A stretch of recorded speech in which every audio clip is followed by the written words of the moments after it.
Jeshi la polisi katika mkoa wa Mwanza linapenda kutoa taarifa kuhusu vifo vya watu 4 vilivyosababishwa na watu kukosa hewa kwenye machimbo ya dhahabu.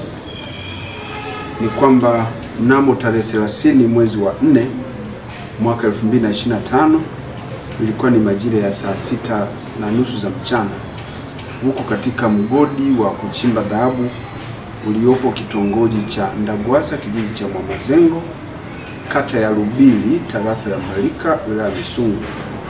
Watu 4 ambao ni wafanyakazi wa mgodi wa huo wa dhahabu unaofahamika kwa jina la Soft Gold Construction Engineering Company Limited walifariki dunia wakiwa katika mashimo yaliyochimbwa katika mgodi huo wa dhahabu, na walifariki kwa kukosa hewa. Watu hao ambao kwa sasa ni marehemu, majina yao ni kama ifuatavyo.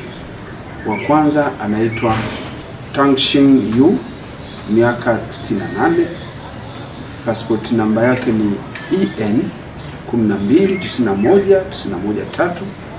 Kazi yake ni mhandisi na mkazi wa kijiji cha Mwamazengo, kata ya Lubili, wilaya ya Misungwi. Huyu ni raia wa nchi ya China.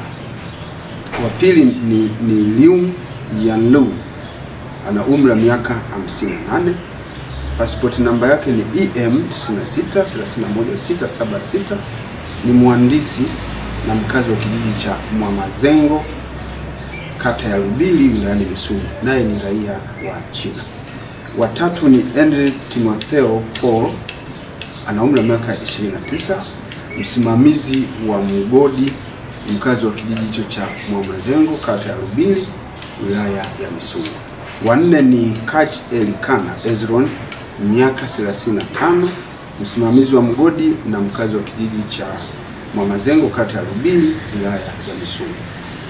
Inadaiwa kwamba siku hiyo ya tukio watu hao ambao wote ni wafanyakazi katika mgodi huo waliingia kazini katika shimo la uchimbaji wa madini aina ya dhahabu, ndipo walikosa hewa. Jitihada za wafanyakazi wenzao kuokoa uhai wao zilifanyika na kufanikiwa kuwaokoa wakiwa hai, ingawa hali zao zilikuwa zimedhoofu sana kwa sababu ya kukosa hewa. Jitihada ziliendelea kuwachukua kwa ajili ya kuwapeleka kwenye kituo cha afya kilichokuwa jirani kwa ajili ya msaada.